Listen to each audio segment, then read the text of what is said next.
What's a rule your employer implemented that backfired terribly? Many years ago, I worked at a factory that did plastic and wax injection molding. The guy running the place had worked there since he was in his early 20s, so you'd think he'd have a good handle on how things were done.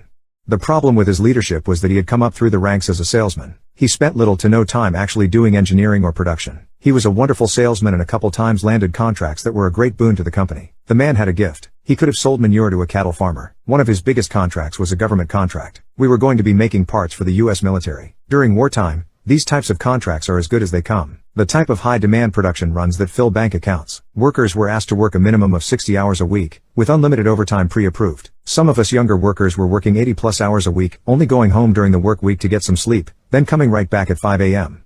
Bank. I was running a machine that made a part. We'll call it Widget X. Well, Widget X was a fairly large part that required a lengthy cooldown phase.